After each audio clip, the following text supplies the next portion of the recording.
ऐसो अचरज देखियो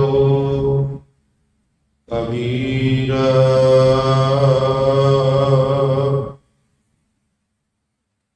तत कै भोलै पिरोलै नीर।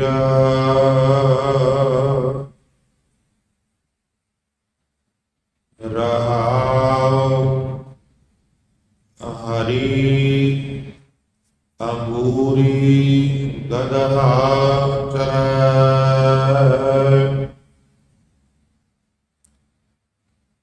नित उठ हासै हींगै मरै।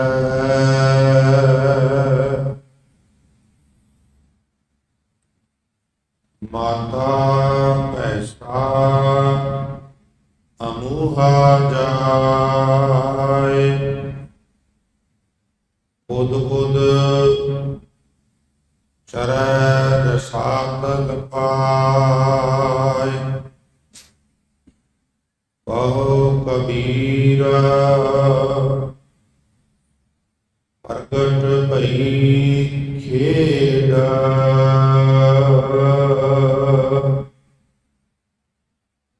ले ले गौ चूंगै नित पेड़। राम रमत मत प्रगटियाई। कहो कबीर गुर सोझी पाई। राम रमत मत प्रगटियाई। कहो कबीर गुर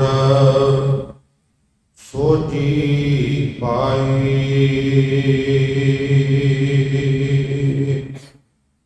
वाहिगुरु जी का खालसा वाहिगुरु जी की फतेह। सो परम सम्मानयोग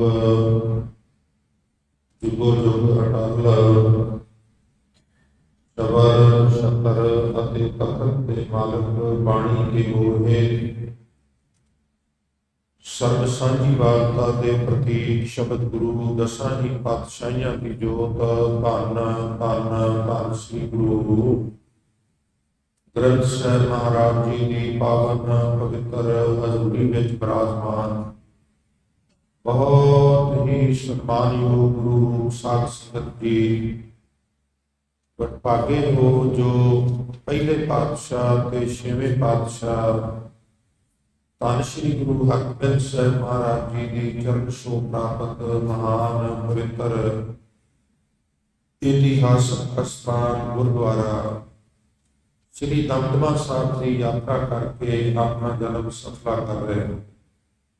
ਸੋ ਸਾਧ ਸੰਗਤ ਜੀ ਬੜੇ ਪਿਆਰ ਤੇ ਸਤਿਕਾਰ ਨਾਲ ਗੁਰਦੁਆਰਾ ਸਾਹਿਬ ਦਾ ਹਜ਼ੂਰੀ ਰਾਗੀ ਜਥਾ ਆਪ ਜੀ ਨੂੰ ਰਸ ਭਿੰਨੇ ਕੀਰਤਨ ਰਾਹੀਂ ਨਿਹਾਲ ਕਰ ਰਿਹਾ ਸੀ।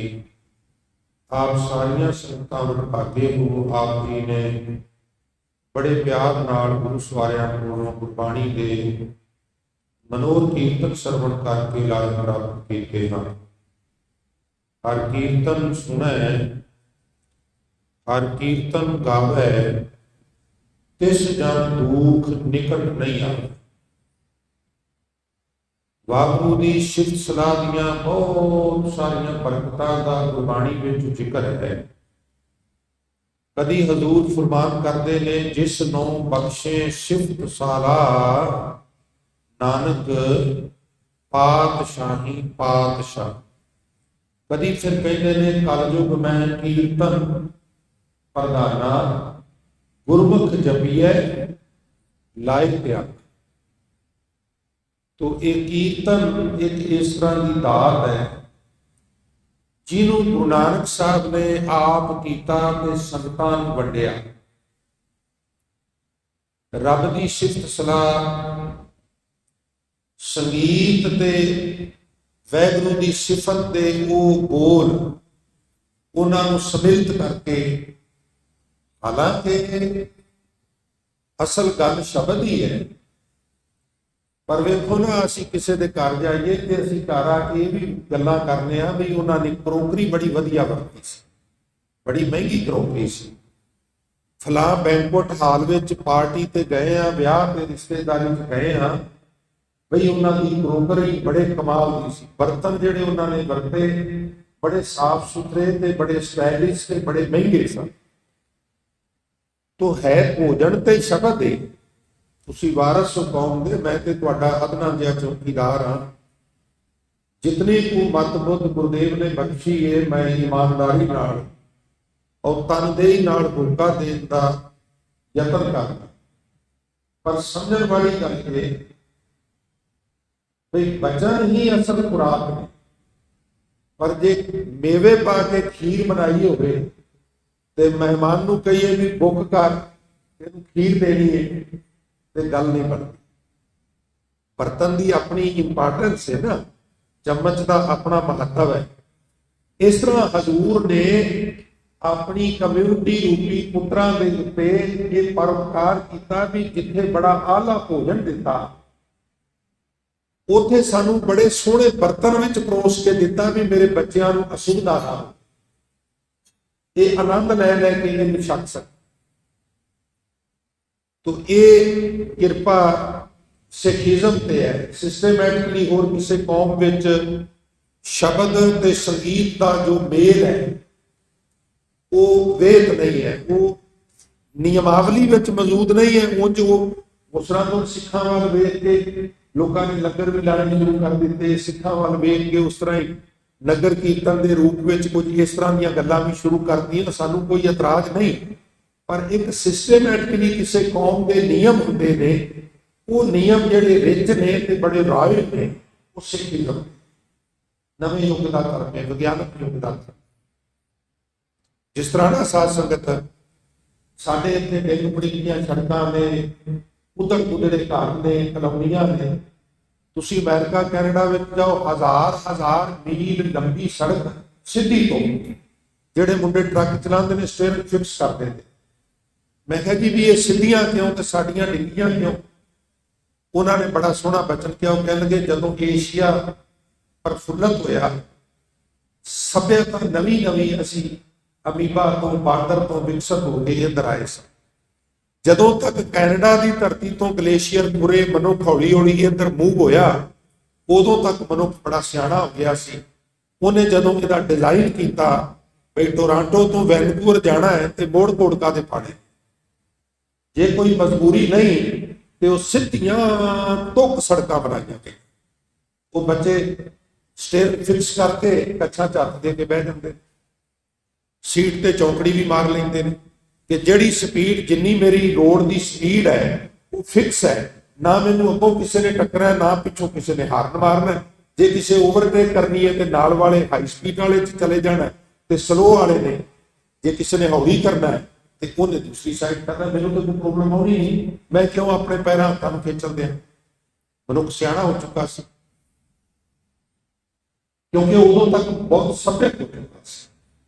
ਧਰਮਾਂ ਦੀ ਦੁਨੀਆ ਵਿੱਚ ਵੀ ਇਹ ਨਵੀਨ ਧਰਮ ਹੈ, ਲਿਹਾਜ਼ਾ ਬਹੁਤ ਸਾਰੀ ਨਿਯਮਾਵਲੀ ਸਾਨੂੰ ਜੋ ਸਿੱਖੀਜ਼ਮ ਵਿੱਚ ਨਜ਼ਰ ਆਉਂਦੀ ਹੈ ਉਹ ਹੋਰ ਕਿਤੇ ਨਜ਼ਰ ਨਹੀਂ ਆਉਂਦੀ। ਅਸੀਂ ਵੀ ਥੋੜੇ ਵਡਭਾਗੇ ਹਾਂ ਕਿ ਅਸੀਂ ਇਸ ਕੌਮ ਦੇ ਮੈਂਬਰ, ਅਸੀਂ ਇਸ ਕੌਮ ਦੇ ਚੌਕੀਦਾਰ ਹਾਂ, ਅਸੀਂ ਇਸ ਕੌਮ ਦੇ ਹੋਕਾ ਬਰਦਾਰ, ਲਿਹਾਜ਼ਾ ਸਾਡੇ ਵਾਸਤੇ ਵੀ ਇਹ ਮਾਣ ਦੀ ਗੱਲ। तो साध संगत गुरु कृपा और आप संगत की आशीष नाल जो इस पावन स्थान ते गुरु ग्रंथ साहिब के पवित्र बचना की लड़ीवार कथा विचार का सिलसिला निरंतर जारी है। आप जी ने हुणे दास पासों जो पवित्र शब्द श्रवण किया है, ये शब्द भगत कबीर जी का उच्चारण किया होया गौड़ी राग में श्री गुरु ग्रंथ साहिब महाराज के पावन अंग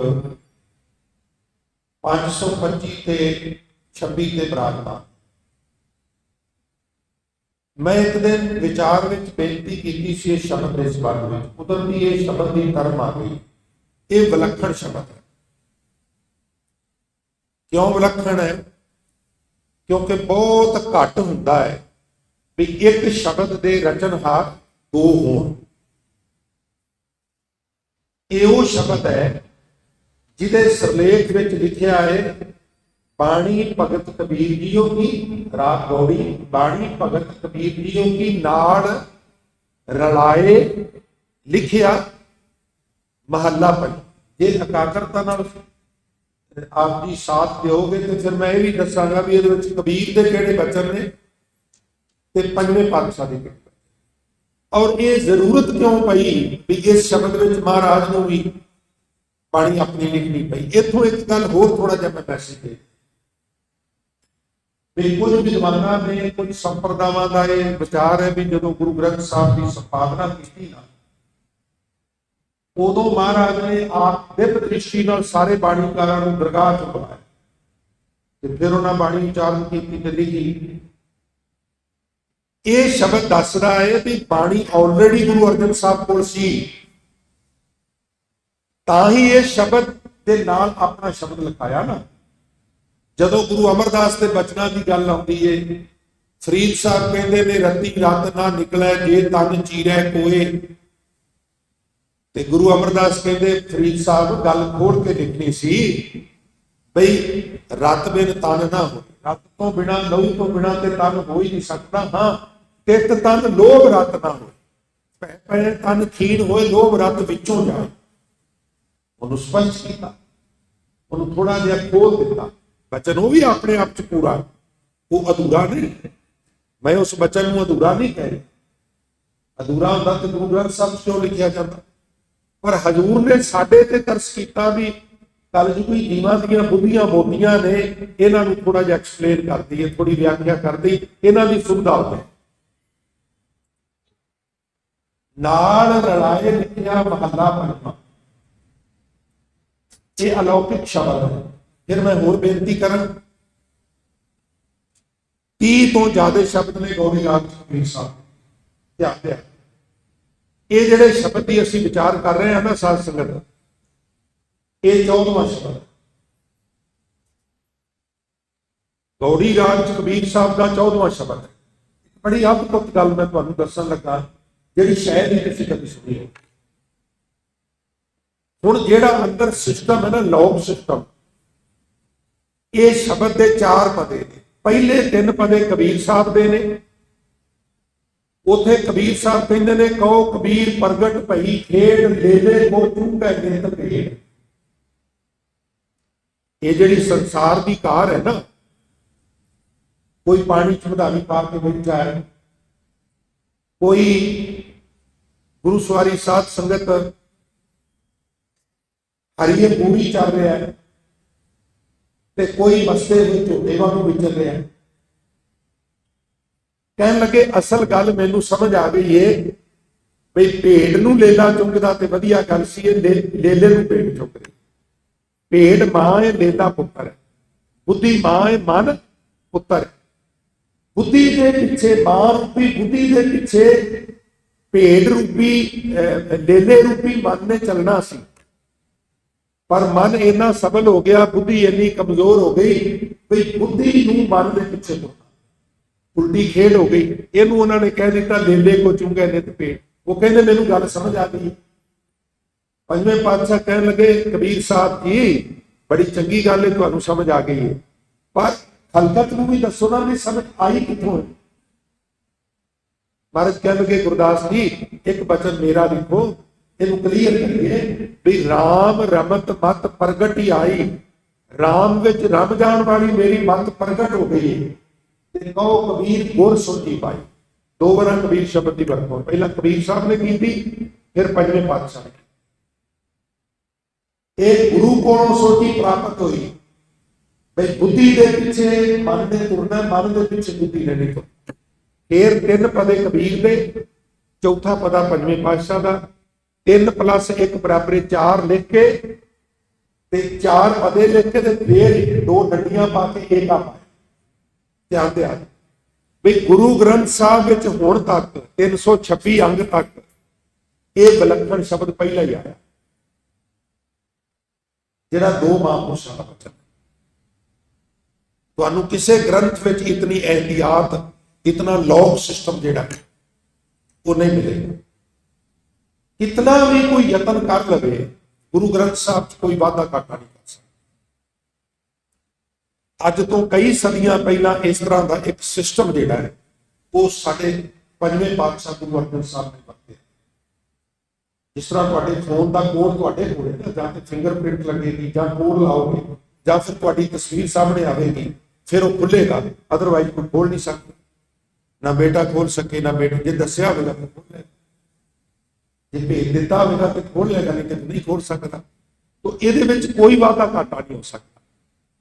पहला 4 पदे ने, फिर 2 डंडियां, फिर हिस्से का एका पा के फिर 2 डंडियां, और फिर जो टोटल है 14 शब्द ने 14 पा के फिर 2 डंडियां, फिर अगला शब्द शुरू। इतना सुंदर तरीका वरत्या गया। तो हुण मैं दरगाही बोल आप जी नाल साझे करा। ऐसो अचरज देखियो कबीर। कबीर साहब कहते मैं संसार के पंछी झात मारी, संसार के उत्ते मैं एक फिरतू झात मारी, ते मैं बड़ा हैरान होया, मैं बड़ा आश्चर्यता विच चला गया। कह लगे भी होया कि आख लगे भी कोई चाटी विच दही पा के, मधानी पा के, पीड़ी ढा के उन्होंने आहिस्ता आहिस्ता प्यार नाल सवाणी रेड़ के गल समझ में आउंदी है, मक्खण प्राप्त होगा, लस्सी प्राप्त होगी।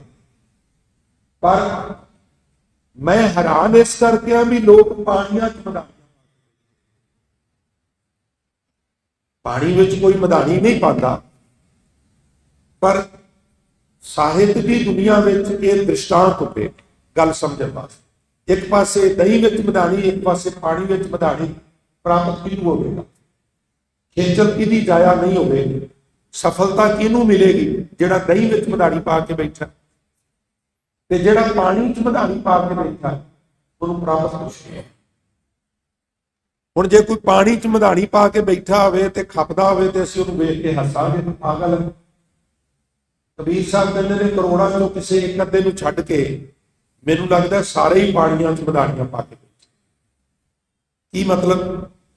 पानी च मधानी पाया कुछ प्राप्त नहीं होता, मेहनत होती है प्राप्त कुछ नहीं होता।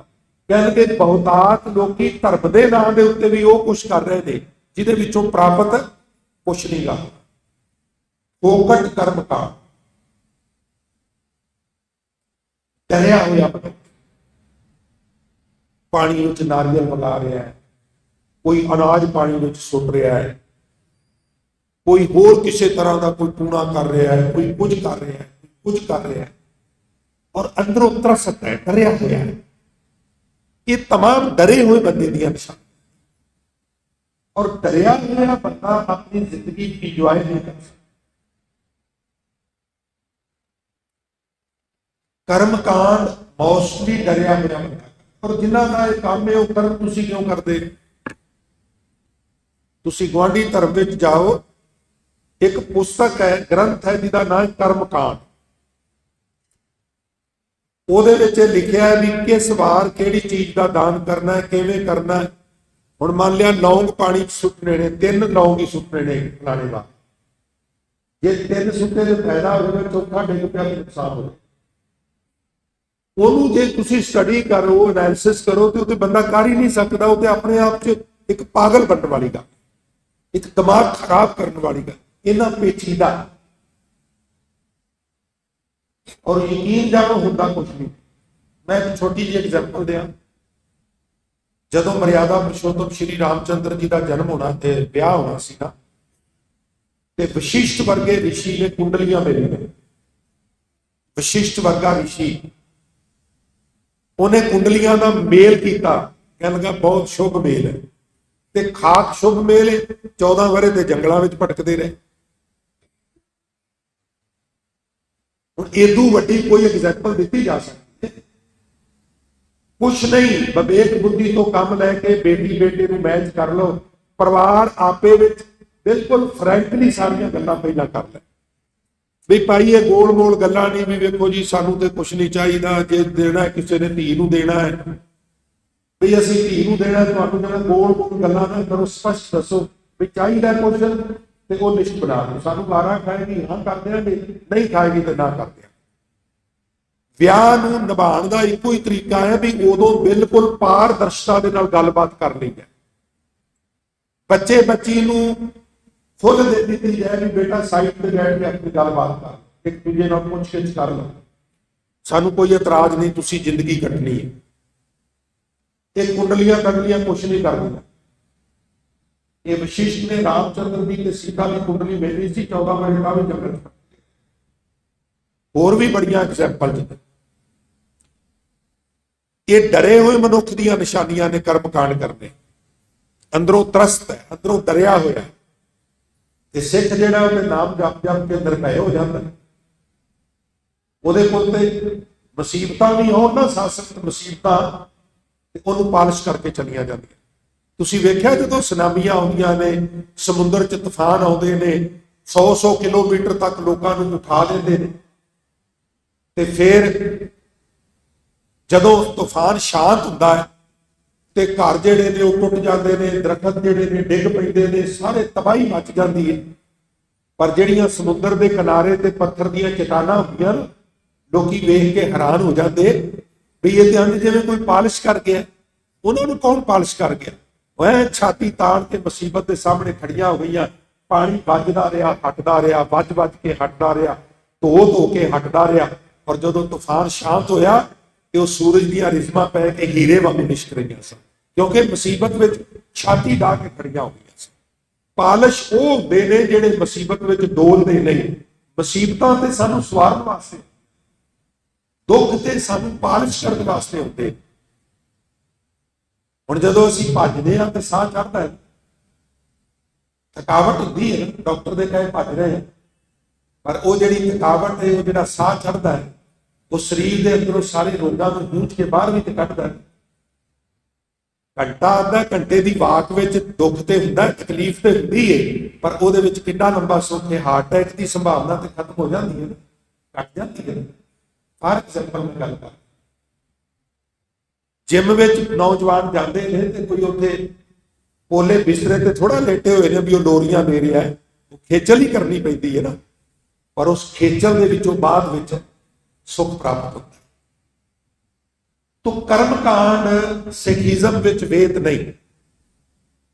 ਸਿੱਖ ਨੇ ਗੁਰੂ ਚਰਨਾਂ ਵਿੱਚ ਆਉਣਾ ਹੈ, ਆਪਣੇ ਦੁੱਖਾਂ ਸੁੱਖਾਂ ਨੂੰ ਲੈ ਕੇ ਅਰਦਾਸ ਕਰਨੀ ਹੈ, ਤੇ ਇਹ ਅਰਦਾਸ ਕਰਨੀ ਹੈ ਵੀ ਮਹਾਰਾਜ ਕਿਰਪਾ ਕਰੀ, ਮੈਂ ਕਮਜ਼ੋਰ ਹਾਂ, ਦੁੱਖ ਦੇਈ ਨਾ, ਮੁਸੀਬਤ ਨਾ ਲਿਆਵੀ, ਤੇ ਜੇ ਤੇਰੇ ਹੁਕਮ ਵਿੱਚ ਕੋਈ ਜ਼ਰੂਰੀ ਹੈ ਨਾ ਤੇ ਫਿਰ ਮੈਨੂੰ ਇੰਨਾ ਮਜ਼ਬੂਤ ਕਰ ਦੇ ਵੀ ਮੈਂ ਉਹਨੂੰ ਫੇਸ ਕਰ ਸਕਾਂ। ਜੇ ਫਿਰ ਵੀ ਤੇਰਾ ਹੁਕਮ ਹੈ ਤੇ ਮੈਨੂੰ ਇੰਨਾ ਸਟਰੋਂਗ ਕਰ ਦੇ, ਇੰਨਾ ਮਜ਼ਬੂਤ ਕਰ ਦੇ ਕਿ ਮੈਂ ਉਹਨੂੰ ਫੇਸ ਕਰ ਸਕਾਂ, ਡੋਲਾ ਨਾ, ਉਹ ਮੇਰੇ ਉੱਤੋਂ ਤਿਲਕ ਕੇ ਲੰਘ ਜਾਏ, ਮੈਨੂੰ ਵਿਚਲਤ ਨਾ ਕਰ ਸਕੇ। ਇਹ ਅਰਦਾਸ ਕਰਕੇ ਐਸੋ ਅਚਰਜ ਦੇਖਿਓ ਕਬੀਰ, ਤਦ ਕਹਿ ਭੋਲੇ। ਭੋਲੇ ਭੱਬੇ ਨੂੰ ਹੋੜਾ, ਲੱਲੇ ਨੂੰ ਦਲਾਵਾਂ। ਭੋਲੇ ਮੈਨੇ ਭਲੇਖੇ, ਦਹੀਂ ਦੇ ਭਲੇਖੇ, ਬਿਰੋਲੇ ਨੀਰ, ਨੀਰ ਨੂੰ ਰਿੜਕ ਰਿਹਾ। ਹੁਣ ਰਿੜਕਣਾ ਕੀ ਸੀ? ਬਿਰੋਲੇ ਵੀ ਰਿੜਕਣਾ ਕਹਿੰਦੇ ਨੇ ਤੇ ਬਿਲੋਵੇ ਵੀ ਰਿੜਕਣਾ ਨੂੰ ਕਹਿੰਦੇ ਨੇ। ਠੇਠ ਪੰਜਾਬੀ ਰਿੜਕਣਾ ਹੈ।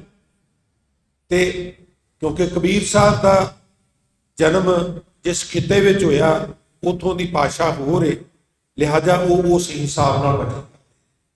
ਹੁਣ ਪਾਣੀ ਨਹੀਂ ਰਿੜਕਣਾ, ਰਿੜਕਣਾ ਕੀ ਹੈ? ਸਾਧ ਸੰਗਤ, ਤਨ ਕਰ ਮਟਕੀ ਮਨ ਮਾਹੇ ਬਿਲੋਈ, ਇਸ ਮਟਕੀ ਮੈਂ ਸ਼ਬਦ ਸਜੋਈ, ਹਰ ਕਾ ਬਿਲੋਵ ਨਾ ਬਿਲੋਵੋ ਮੇਰੇ ਭਾਈ, ਸਹਿਜ ਬਿਲੋਵੋ ਜੈਸੇ ਤਤ ਨਾ ਜਾਏ। ਇਸ ਤਨ ਨੂੰ ਮਟਕੀ ਬਣਾ ਲੈ, ਇਸ ਤਨ ਨੂੰ ਚਾਟੀ ਬਣਾ ਲੈ। ਘਰਾਂ ਦੇ ਵਿੱਚ ਚਾਟੀਆਂ ਹੁੰਦੀਆਂ ਸਨ ਨਾ ਮਿੱਟੀ ਦੀਆਂ, ਉਹਦੇ ਵਿੱਚ ਦਹੀਂ ਪਾ ਕੇ ਰਿੜਕਣਾ, ਫਿਰ ਉਦੋਂ ਮਗਰੋਂ ਆ ਦੂਜੀਆਂ ਇਲੈਕਟ੍ਰੋਨਿਕ ਪ੍ਰਣਾਲੀਆਂ ਆ ਗਈਆਂ, ਤੇ ਹੁਣ ਤੇ ਉਹ ਵੀ ਸਾਂਭ ਸੂੰਭ ਕੇ ਰੱਖ ਦਿੱਤੀਆਂ, ਕਿਉਂਕਿ ਡਾਕਟਰ ਕਹਿੰਦੇ ਨੇ ਵੀ ਤੁਸੀਂ ਮੱਖਣ ਘਿਓ ਵਰਤ ਹੀ ਨਹੀਂ ਸਕਦੇ, ਰੋਗੀ ਜੋ ਹੋ ਗਏ। ਤਨ ਕਰ ਮਟਕੀ, इस तन नूं चाटी बना, चाटी मटकी जिहदे च दही पाईदा रिड़कण वास्ते। मन माहे बलोई और इस मटकी में शब्द सजोई। शब्द रूपी दही नूं मन रूपी मधानी नाल मथना, मसलना, रिड़कना। पानी नहीं रिड़कना, गल्लां नहीं रिड़कणियां, चुगलियां नहीं रिड़कणियां, शब्द नूं रिड़कना। की अर्जे घर दे विच टेबल टाक विच भी गल्लां हो रहीआं होण ते असीं कोई गुरबाणी दा शब्द लै लईए बई अज कीर्तन में फलां शब्द सुनिया, फलाणिया तेन पता है कि मायने की है। जिस तरह का पता होगा दसेगा, कुछ भला ही होगा। इसलिए सानू हुक्म है, हर का बिलोव ना बिलोवो मेरे भाई, और सहज बिलोवो। वाहिगुरु वाहिगुरु वाहिगुरु वाहिगुरु इस तरह जपो भी तुहानू आनंद आवे। जिहड़ी चीज करन लगिया आप दुखी हो, प्रेजेंटली दुखी हो जाइए, वो बाद की सुख देगी। वैगुरु नूं बड़े अडोल विच कहना, क्योंकि कभी कभी साडे विच इस तरह हुंदा भी सिखां विच जोश ज़्यादा है ना, वैगुरु वैगुरु जपदियां भी असीं जोश विच आ जाते। पर बाणी सानू हुक्म कर रही है भी भाई इहनूं अडोल होके जा।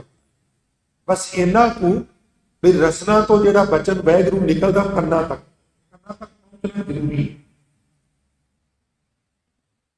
बहुत ज़्यादा जिहड़ा असीं वो उदों करने आ, उहदे नाल जिहड़ा माइंड है वो थकदा, जल्दी थकदा, अंदर एक अजीब किस्म की टुट भज हुंदी है।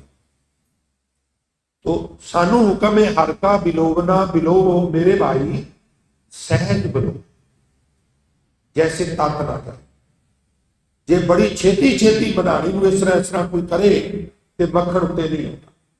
ये भी जुगत है, जिन्ना सहजे सहजे ठरमे ठरमे सहजे सहजे, और अचानक पता लगता है भी वो पेड़ा पुड़ के उत्ते आ गया, पेड़ा बाहर कढ़ लिया, कोने दे नाल लस्सी विच घड़प करके मारी, छिंडी पासे रह गई, लस्सी थल्ले हो गई।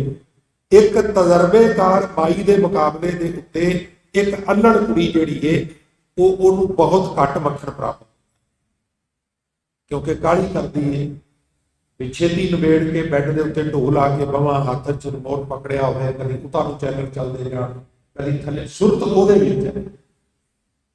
पर एक जिहड़ी हंडी हुई माई है, ओहदी सुरत चाटी विच वड्डा पेड़ा कटना चाहती है। 5 7 10 जीआं सारिया चिमचा चिमचा 2 चिमचे ब्रेकफास्ट पूरा आ जाए मक्खण, ਉਹਦੀ ਸੁਰਤ ਉਹਦੇ ਵਿੱਚ ਟਿਕਾ ਨਾਲ ਕਰਦੀ ਹੈ, ਪ੍ਰਾਪਤੀ ਹੁੰਦੀ ਹੈ।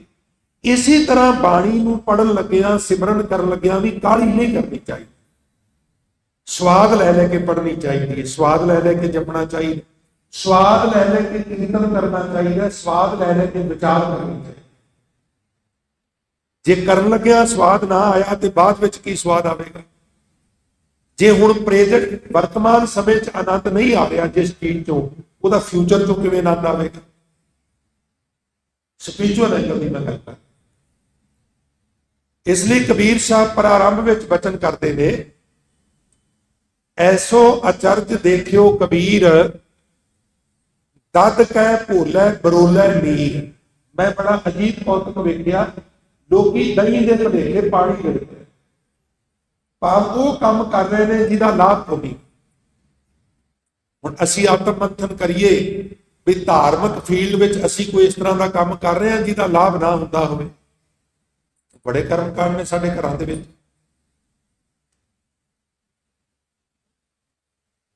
ਕਿਸੇ ਦੀ, ਮੇਰਾ ਛੋਟਾ ਜਿਹਾ ਨਗਰ ਹੈ ਸੰਗਰੂਰ ਜ਼ਿਲ੍ਹੇ 'ਚ, ਭਵਾਨੀਗੜ੍ਹ ਦੇ ਕੋਲ, ਤੁਰੀ ਨਾਂ ਹੈ ਪਿੰਡ ਦਾ, ਜਿਵੇਂ ਗੁਰਬਾਣੀ 'ਚ ਹੁੰਦਾ ਤਾਜਨਪੁਰੀ, ਸੇਮ ਸਪੈਲਿੰਗ ਹੈ। ਮੌਤ ਹੋ ਗਈ ਸਾਡੇ ਘਰਾਂ ਦੇ ਵਿੱਚ। ਉਮਰ ਤੇ ਮੇਰੇ ਬਾਪੂ ਨਾਲੋਂ, ਪਿਤਾ ਨਾਲੋਂ ਵੀ ਉਹਨਾਂ ਦੀ ਘੱਟ ਸੀ, ਪਰ ਉਹ ਪੀੜ੍ਹੀ ਦਾ ਫਰਕ ਹੋਣ ਕਰਕੇ ਲੱਗਦਾ ਮੇਰਾ ਦਾਦਾ ਸੀ। ਉਹ ਜਦੋਂ ਲੈ ਕੇ ਜਾਣਾ ਸੀ ਤੇ ਉਹ ਪਿੰਡ ਦੇ ਵਿੱਚ ਜਿਹੜੇ ਲਾਗੀ ਹੁੰਦੇ ਨੇ, ਉਹ ਕਹਿੰਦੇ ਜੀ ਵੀ ਉਹ ਲਿਆਓ 2 ਸਟੀਲ ਦੀਆਂ ਗਾਗਰਾਂ ਲਿਆਓ। ਮੈਂ ਕਿਹਾ ਜੀ ਸਟੀਲ ਦੀਆਂ ਗਾਗਰਾਂ ਕੀ ਕਰਨੀਆਂ ਨੇ। ਉਹ ਮੈਨੂੰ, ਮਾਈ ਸੀ, ਉਹਦਾ ਸਤਿਕਾਰ ਬੜਾ ਪਿੰਡ 'ਚ, ਮਾਵਾਂ ਬਰਾਬਰ ਸੀ, ਉਹ ਮੈਨੂੰ ਕਹਿੰਦੀ ਵੀ ਤੈਨੂੰ ਕੀ ਪਤਾ, ਤੂੰ ਜ਼ਿਆਦਾ ਬੋਲਿਆ ਨਾ ਕਰ। ये एक गागर जिहड़ी है ये उन्हां दी चूरां दी है ते एक साडी हुंदी है। मैं किहा भी वो किवें कहंदी पहिला घड़ा हुंदा सी, हुण कोई घड़ा नहीं लिआउंदा, गागर लिआउंदे ने। हुण ये घड़ा की है ते घड़े तो गागर किवें आई, 2 मिनट जाए होणगे जरा सुणिओ।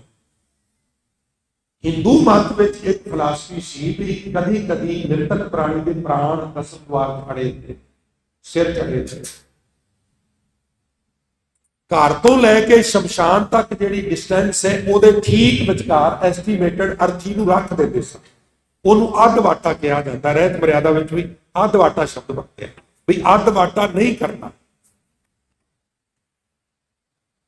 ਹੁਣ ਉਹ ਜਿਹੜੇ ਅੱਧ ਵਾਟੇ ਅਰਥੀ ਨੂੰ ਰੱਖਦੇ ਨੇ ਉੱਥੇ ਫਿਰ ਉਹਦੇ ਦੁਆਲੇ ਇਸ ਤਰ੍ਹਾਂ ਪ੍ਰਕਰਮਾ ਕਰਕੇ ਤੇ ਉਹਦੇ ਸਿਰ ਵਾਲੇ ਪਾਸੇ ਉਹ ਜਿਹੜਾ ਮਿੱਟੀ ਦਾ ਘੜਾ ਹੁੰਦਾ ਸੀ ਉਹਨੂੰ ਦੱਬ ਕੇ ਥੱਲੇ ਸੁੱਟਣਾ ਬਈ ਉਹਦੇ ਟੁੱਟਣ ਦੀ ਆਵਾਜ਼ ਨਾਲ ਜਿਹੜੇ ਪ੍ਰਾਣ ਅੜੇ ਹੋਏ ਨੇ ਉਹ ਨਿਕਲ ਜਾਣ।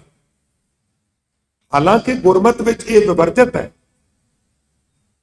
ਪਰ ਫਿਰ ਸਮਾਂ ਇਸ ਤਰ੍ਹਾਂ ਦਾ ਆਇਆ ਬਈ ਉਹ ਜਿਹੜਾ ਘੜਾ ਸੀ ਉਹ ਚਲਾ ਗਿਆ, ਉਹਦੀ ਥਾਂ ਤੇ ਸਟੀਲ ਦੀ ਗਾਗਰ ਆ ਗਈ, ਉਹ ਇੱਕ ਗਾਗਰ ਦੀ ਥਾਂ ਤੇ 2 ਆ ਗਈ। तो मैं क्या भी भाई ये काम तो गलत है, भी मैं तो होण नहीं देना। वो मैनू परां लिजा के आंदी मैनू साडा काम क्यों खराब कर रहे थे, कोई बोलदा ही नहीं। मैं उन्होंने आख्या भी इन्हां दोवां नूं इक गागर लिया दिओ, पर एक गागर नाल नहीं लैके जानी, ना ही वो कर्मकांड कर। ये हाल है साडी कौम। सानू अंतम संस्कार दे उत्ते विधि लागी दस ने, एक प्रचारक कोल खड़ा होकर तमाशा देख, वो असहाय महसूस करता है, अपने आप निर्बल महसूस करता।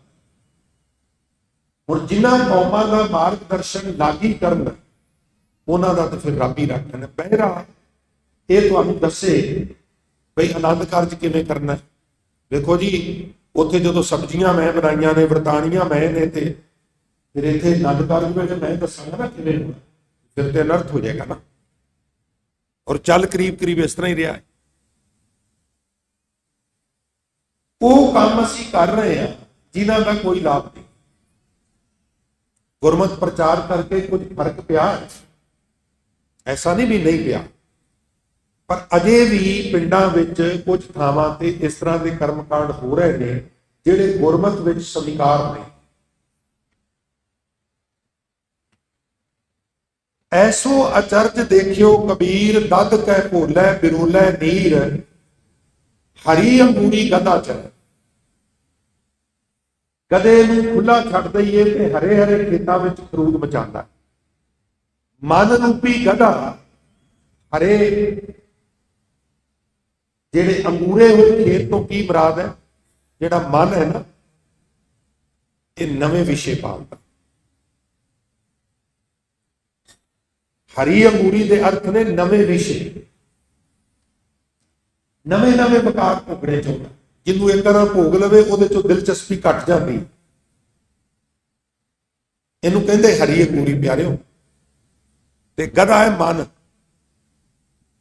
खोते नूं एक पासे जाण तो रोकीए, दूजी वारी रोकीए, सोटा डंडा मारीए, नहीं हटता। यही हाल साडे मन दा। तां बाणी ने खोता क्या, गधा क्या, ये बड़ा ढीठ है।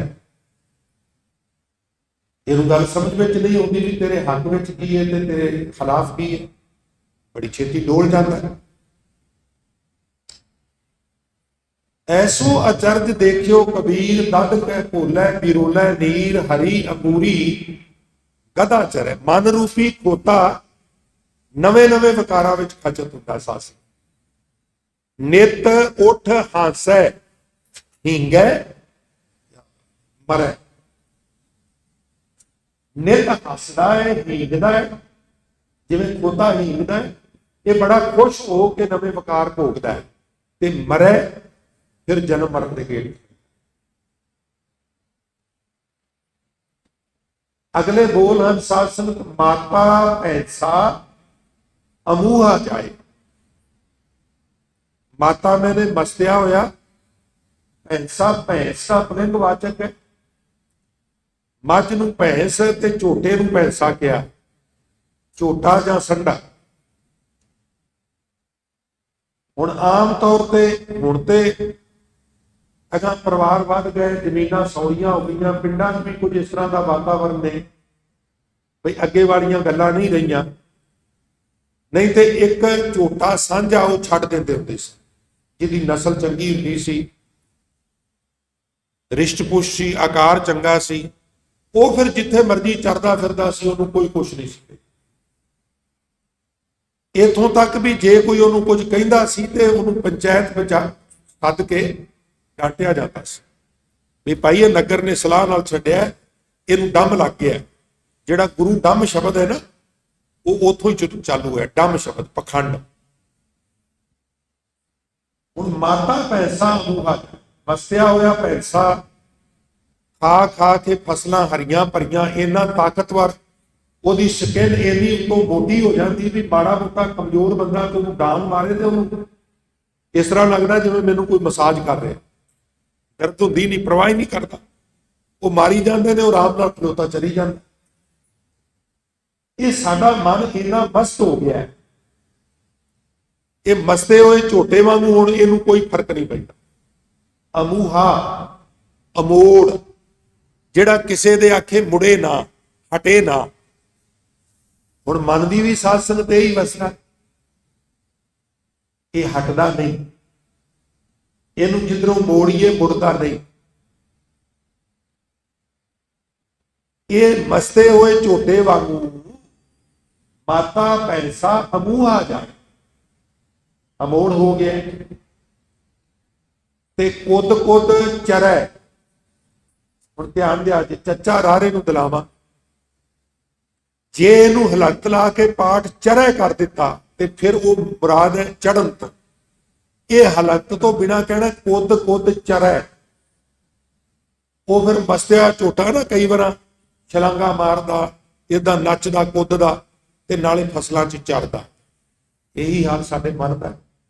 ये संसार रूपी खेती दे विच ये खरूद मचांदा है, चरदा है, वकारां दी खेती चरदा।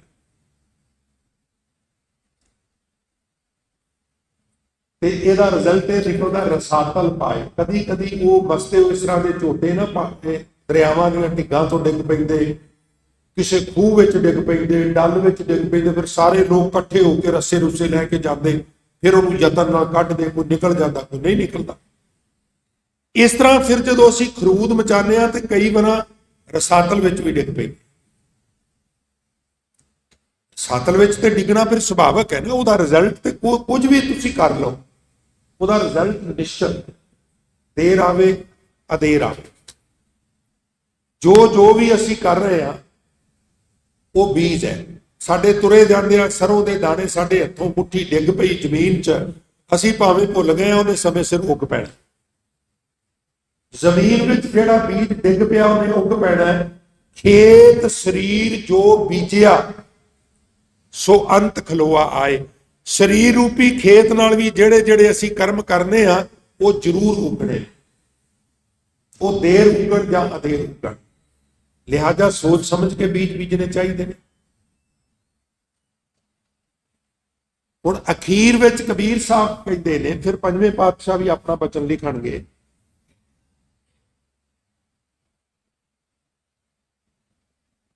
माता पैसा अमूहा जाए, कुद कुद चरै रसातल पाए, कहो कबीर प्रगट पई खेड। ये जिहड़ी संसार की खेड है ना प्यारे, किहड़ी खेड? दद कै भोलै बरोलै नीर। नंबर 2 हरी अंगूरी गधा चरै। नंबर 3 माता पैसा अमूहा जाए। ये जिहड़ी संसार की खेड है ना, मैनूं समझ में आ गई। कबीर साहब महाराज कहते कहो कबीर, कबीर ये आख, ये कहो की कहो? प्रगट पई खेड। ये पानी रिड़कन वाली खेड, ये हरी अंगूरी विच मन रूपी खोते दे चुर चरण वाली, मस्ते हुए झोटे वांग फसल गुजारन वाली जिहड़ी खेड है, प्रगट पई खेड मेरे मन विच, मेरी सुरत विच प्रगट हो गई। यानी की प्रगट हो गई? आखन लगे लेले को चूंगा नित भेड़। ਹੁਣ ਜਿਹੜੇ ਸ਼ਹਿਰਾਂ ਵਿੱਚ ਬੱਚੇ ਇੱਥੇ ਜਨਮ ਲੈ ਰਹੇ ਨੇ, ਉਹਨਾਂ ਨੂੰ ਤੇ ਆਉਣ ਵਾਲੇ ਸਮੇਂ 'ਚ ਇਹ ਵੀ ਸਮਝਾਉਣਾ ਪਏਗਾ ਵੀ ਭੇਡ ਕੀ ਹੁੰਦੀ ਹੈ ਤੇ ਲੇਲਾ ਕੀ ਹੁੰਦਾ ਹੈ। मैं गुरुद्वारा एक दिल्ली बार महरौली वाली साइड बड़ी पुरानी गल है, और उत्थे जिहड़ा डोमैसटिक एयरपोर्ट हुंदा सी दिल्ली सफदरजंग, उहदे नाल एक कॉलोनी है जोरबाग। भावें वो मशहूर इन्नी नहीं, पर दिल्ली की सब तो महंगी कॉलोनी है।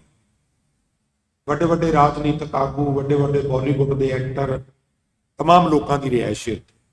उतों एक बच्चा मत्था टेकन आया, मत्था टेकन ते बंगला साहब शीशगंज जाते, पर बार सी ते उत्थे ग्रीनरी सी ते कुछ इस तरह का माहौल सी भी लोग शहर तो ज्यादातर सैटरडे संडे उत्थे मत्था टेकन। एक टीनेजर बच्चा कणक वाल वेख के दूजे बच्चे को कहे भी ये पेड़ काला, कणक नूं पेड़ कहे, ते ओन दसिया भी ये पेड़ नहीं गा, ये कणक है। कणक की होती है?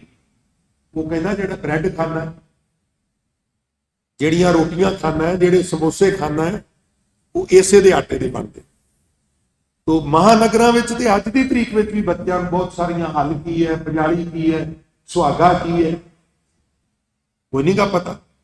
और जिवें जिवें शहरीकरण वध रहा है, पिंडां चों लोकी मूव होके शहरां च आ रहे ने, आने वाले समय च ये चीज़ां दसणियां पैणगी। और लिहाजा साडी मजबूरी है भी जिन्हां चीज़ां दा गुरबाणी च जिक्र है वो तो सानूं एक्सप्लेन करनियां पैणियां ने। हुण भेड़ ते लेला, इन्हां दा परस्पर मां पुत्र दा संबंध। आम तौर पर जिहड़े सथानधारी जीव ने ना, चार तरह की खाणी है ना, अंडज, जेरज, उत्तपुज ते सेतज। आंडे राही कुछ जीव पैदा होते हैं, कुछ सेतज गर्मी के पसीने विचों जिवें फसलां पेड़ निकलते हैं, कुंभा निकलदियां ने। जिहड़ा जेर शब्द है ना, ये सथानधारियां नाल ज्यादा संबंधित।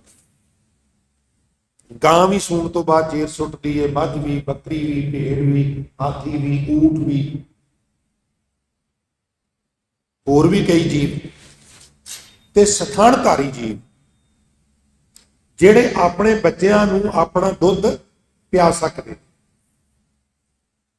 उन्हां विच आमूमन मां जिहड़े बच्चे नूं जन्म देंदी है, वो दुध बच्चे वास्ते बड़ा सेहत वास्ते चंगा समझिया जाता। हुण भेड़ मां है ते लेला बेटा, लेला पुत्र है, ते मां का दुध ही पुत्र ने पीना होंदा, पुत्र कोल ते दुध हुंदा ही नहीं, पियाना की। पर कबीर साहब ने यह अलंकार वरत्या है, लेले को चूंगा नित भेड़। मां पुत्र का प्रकट। साडे अंदर भी एक मां एक पुत्र है, बुद्धि मां है, मन पुत्र है। ध्यान दिया जी, थोड़ी जी बरीक गल है, इहनूं तुसीं रोज अरदास विच कहंदे हो। बुद्धि मां है ते मन जिहड़ा है वो बुद्धि रूपी मां का पुत्र है। बुद्धि नूं चुंगना सी मन ने, बुद्धि कोलों खुराक लैनी सी मन ने, बुद्धि का क्या मनना सी मन ने। पर मन इन्ना बलवान हो गया, बुद्धि कमजोर हो गई भी बुद्धि नूं मन के पिछे चलण ते मजबूर। इंद्री सबल निबल विवेक बुद्ध परमार्थ प्रवेश ने। इंद्रियां इन्नियां ताकतवर हो गई। फॉर एग्जाम्पल भी अखां पराए रूप नूं मैल नाल तकदियां, बुद्धि आवाज देंदी है भी भाई ये गलत आचरण, ये नहीं तू कर सकता, ते मन उन्होंने झिड़के मार के कहे भी तू बैठी रहो चुप करके, मेरे काम च इंटरफेयर ना करिया। पुत्र हुण टाइम हो गया होमवर्क का, तू रिमोट नूं छड्ड दे, मम्मा तुसीं टोकिया ना करो, मैं आपे होमवर्क कर लांगा, तुहानूं ज्यादा फिक्र है। बुद्धि कमजोर हो गई, मन ताकतवर। बुद्धि डर गई, मन भारू हो गया। ये अंदर भी सूक्ष्म घटना वापर रही है। जिहड़ी अराजकता है ना संसार के उत्ते, कतलोगारत है, डाके ने, चोरियां ने, रेप ने, मैनूं माफ करना, इसदा कारण है भी बुद्धि कमजोर हो गई है, मन सबल हो गया। मन बुद्धि दे आखे लगदा कोई नहीं। ਤੁਸੀਂ ਹੈਰਾਨ ਹੋਵੋਗੇ ਵੀ ਖਾਸ ਕਰਕੇ ਸਾਡੇ ਪੰਜਾਬੀਆਂ ਦੀ ਜਿਹੜੀ ਸਮੱਸਿਆ, ਤੁਸੀਂ ਅੱਜ ਸੂਚਨਾ ਅਧਿਕਾਰ ਨਿਯਮ ਦੇ ਤਹਿਤ ਐਪਲੀਕੇਸ਼ਨ ਦਿਓ ਵੀ ਸ਼੍ਰੀਮਾਨ ਜੀ ਕਿਰਪਾ ਕਰਕੇ ਦੱਸੋ ਵੀ 1947 ਤੋਂ ਲੈ ਕੇ ਹੁਣ ਤੱਕ ਕਿੰਨੇ ਲੋਕਾਂ ਨੂੰ ਫਾਂਸੀ ਦਿੱਤੀ ਗਈ, ਤੇ ਕਿਰਪਾ ਕਰਕੇ ਨਾਲ ਇਹ ਵੀ ਦੱਸੋ ਵੀ ਉਹਦੇ ਵਿੱਚ ਕਿੰਨੇ ਪੰਜਾਬੀਆਂ ਨੂੰ ਦਿੱਤੀ ਗਈ, ਤੇ ਜਿੰਨੀ ਕੁੱਲ ਫਾਂਸੀ ਦੀ ਸਜ਼ਾ ਹੋਈ 50% ਪੰਜਾਬੀ। ਬਈ ਕੰਮ ਪਹਿਲਾਂ ਕਰ ਲੈਂਦੇ ਆ, ਸੋਚਨੇ ਬਾਅਦ ਚ ਵੀ ਇਹਦਾ ਰਿਜ਼ਲਟ ਕੀ ਨਿਕਲੇਗਾ। ਬੁੱਧੀ ਦੇ ਆਖੇ ਨਹੀਂ ਲੱਗਣਾ, ਮਨ ਦੇ ਆਖੇ ਅਗੋਸ਼ ਵਿੱਚ ਆ ਕੇ ਕੰਮ ਕਰ ਦੇਣਾ, ਮਗਰੋਂ ਤਾਂ ਉਮਰ ਜੇਲ੍ਹ ਵਿੱਚ ਪਛਤਾਉਂਦੇ ਰਹਿਣਾ। ਇਹ ਤੱਥ ਨੇ, ਤੁਸੀਂ ਪਤਾ ਕਰ ਸਕਦੇ ਹੋ, ਹਵਾਈ ਗੱਲ ਨਹੀਂ। ਜੇਲ੍ਹਾਂ ਸਾਡੀਆਂ ਭਰੀਆਂ ਪਈਆਂ ਨੇ ਪੰਜਾਬ ਦੀ ਕ੍ਰਿਮੀਨਲਾਂ। ਕਿਉਂ? ਕਿਉਂਕਿ ਬੁੱਧੀ ਦੀ ਵਰਤੋਂ, ਵਿਵੇਕ ਬੁੱਧ ਦੀ ਵਰਤੋਂ ਘੱਟ ਹੁੰਦੀ, ਕਾਹਲੇ ਪੈ ਜਾਂਦੇ, ਮਨ ਦੇ ਆਖੇ ਲੱਗ ਕੇ ਸਭ ਕੁਝ ਕਰਦੇ। ਸੋ ਕਹੋ ਕਬੀਰ ਪ੍ਰਗਟ ਭਈ ਖੇਡ, ਇਹ ਸੰਸਾਰ ਦੀ ਉਲਟੀ ਖੇਡ ਕਿਹੜੀ? ਲੋਕ ਪਾਣੀ ਰਿੜਕ ਰਹੇ ਨੇ, ਉਹਦੇ ਚੋਂ ਮੱਖਣ ਨਹੀਂ ਨਿਕਲਣਾ। ਮਨ ਨਵੇਂ ਨਵੇਂ ਵਕਾਰ ਭੋਗਣੇ ਚਾਹੁੰਦਾ, ਤੇ ਕੀ ਹੋ ਜਾਏਗਾ ਭੋਗ ਲੈਂਦਾ ਤੇ? ਜੇ ਪਹਿਲੇ 10 ਭੋਗ ਕੇ ਨਹੀਂ ਰੁਕਿਆ ਤੇ 11ਵਾਂ ਭੋਗ ਕੇ ਰੁਕ ਜਾਏਗਾ, 12ਵਾਂ ਭੋਗ ਕੇ ਰੁਕ ਜਾਏਗਾ। ਇਹ ਕੀ ਕਰ ਰਿਹਾ ਹੈ? ਅੱਗ ਬਲ ਰਹੀ ਹੈ, ਪਾਣੀ ਡੋਲ ਬੁੱਝ ਜਾਏਗੀ, ਤੂੰ ਕਹਿੰਦਾ ਵੀ ਅੱਗ ਬਲਦੀ ਪਈ ਹੈ, ਲਿਆਓ ਲੱਕੜਾਂ, ਜਿਹਦੇ ਕੋਲ ਆਪਾਂ ਅੱਗ ਨੂੰ ਉਦੋਂ ਤੱਕ ਲੱਕੜਾਂ ਪਾਈ ਜਾਣੀਆਂ ਨੇ ਜਦੋਂ ਤੱਕ ਇਹ ਅੱਗ ਨਾ ਜਾਏ ਤੇ ਥੱਕ ਨਾ ਜਾਏ। ਨਿਕੰਮਿਆ, ਸਾਰੀ ਪ੍ਰਿਥਵੀ ਦੇ ਰੁੱਖ ਮੁੱਕ ਜਾਣਗੇ, ਅੱਗ ਨੇ ਨਾ ਅੱਕਣਾ ਨਾ ਥੱਕਣਾ। ਇਹ ਵਕਾਰ ਤੇ ਅੱਗ ਵਰਗੇ ਨੇ, ਤ੍ਰਿਸ਼ਨਾ ਅੱਗ ਵਰਗੀ ਹੈ, ਕਦੀ ਇਹ ਵੀ ਅੱਕੀ ਤੇ ਥੱਕੀ ਹੈ। ਇਹਨੂੰ ਜੁਗਤ ਨਾਲ ਕਾਬੂ ਕਰਨਾ ਪੈਂਦਾ, ਇਹ ਨਾ ਅੱਕਦੀ ਹੈ ਨਾ ਥੱਕਦੀ, ਸਾਰੀ ਬਨਸਪਤੀ ਮੁੱਕ ਜਾਏਗੀ। ਅੱਗ ਨੇ ਨਾ ਅੱਕਣਾ ਨਾ ਥੱਕਣਾ, ਔਰ ਮਨ ਜੋ ਮੰਗਦਾ ਇਹਨੂੰ ਸੋ ਪ੍ਰੋਵਾਈਡ ਕਰੋ, ਇਹ ਤ੍ਰਿਪਤ ਹੋ ਜਾਏਗਾ। ਇਹ ਕਦੀ ਨਹੀਂ ਹੋ ਸਕਦਾ। ਜਦੋਂ ਸਰੀਰ ਨਾ ਕੁਝ ਕਰਨ ਜੋਗਾ ਰਵੇ ਨਾ, ਉਦੋਂ ਮਨ ਚ ਹੀ ਭੈੜੇ ਫੁਰਨੇ ਆਈ ਜਾਣ, ਉਹ ਫਿਰ ਵੀ ਨਹੀਂ ਰੁਕਣੇ। ਕਹੋ ਕਬੀਰ ਪ੍ਰਗਟ ਭਈ ਖੇਡ, ਲੇਲੇ ਕੋ ਚੁੰਗੇ ਨਿਤ ਪੇੜ। ਬੁੱਧੀ ਜਿਹੜੀ ਹੈ ਉਹ ਮਨ ਦੇ ਪਿੱਛੇ ਲੱਗ ਤੁਰੀ। ਅਸੀਂ ਅਰਦਾਸ ਕਰਨੇ ਆ, ਸਿੱਖਾਂ ਦਾ ਮਨ ਨੀਵਾਂ, ਮੱਤ ਉੱਚੀ। ਇਹੋ ਕੁਛ ਤੇ ਮਹਾਰਾਜ ਇਹਦੇ ਚ ਕਹਿ ਰਹੇ ਨੇ, ਪ੍ਰਗਟ ਪਈ ਖੇਡ। ਬੁੱਧੀ ਨੀਵੀਂ ਹੋ ਗਈ ਤੇ ਮਨ ਉੱਚਾ ਹੋ ਗਿਆ। ਬੁੱਧੀ ਕਮਜ਼ੋਰ ਹੋ ਗਈ, ਮਨ ਤਾਕਤਵਰ ਹੋ ਗਿਆ। ਮਨ ਤੇ ਪਾਣੀ ਵਰਗਾ ਹੈ, ਪਾਣੀ ਨੂੰ ਜਿੱਥੇ ਮਰਜ਼ੀ ਡੋਲ ਦਿਓ ਨੀਵੇਂ ਪਾਸੇ ਭੱਜਦਾ। ਮਨ ਨੂੰ ਖੁੱਲਾ ਛੱਡ ਦਿਓ, ਨਿਵਾਣ ਵਾਲੇ ਪਾਸੇ ਜ਼ਿਆਦਾਤਰ ਜਾਂਦਾ। ਹੁਣ ਇੱਕ ਛੋਟਾ ਜਿਹਾ ਉਦਾਹਰਨ ਰਹਿੰਦੇ 2-3 ਮਿੰਟਾਂ 'ਚ ਮੈਂ ਗੁਰਬਾਣੀ 'ਚ ਸੰਬੰਧ ਤੁਹਾਡੇ ਨਾਲ ਸਾਂਝਾ ਕਰਾਂ। ਗੁਰੂ ਅਮਰਦਾਸ ਮਹਾਰਾਜ ਦਾ ਬਚਨ ਹੈ, ਮਿਆਲ ਸ਼ਬਦ। ਇੱਕ ਖੇਤ ਨੂੰ 2 ਹਿੱਸਿਆਂ 'ਚ ਜਦੋਂ ਅਸੀਂ ਡਿਵਾਈਡ ਕਰਨੇ ਆ ਨਾ, ਤੇ ਕਈ ਨਾਲ ਮਿੱਟੀ ਚੁੱਕ ਚੁੱਕ ਕੇ ਰੱਖਦੇ ਜਾਂਦੇ ਆ, ਉਹਨੂੰ ਅਸੀਂ ਆਮ ਤੌਰ ਤੇ ਵੱਟ ਕਹਿੰਦੇ, ਪੰਨਾ ਵੀ ਕਹਿ ਲੈਂਦੇ। ਕਈਆਂ ਇਲਾਕਿਆਂ 'ਚ ਇਹਨੂੰ ਮਿਆਲ ਵੀ ਕਹਿੰਦੇ।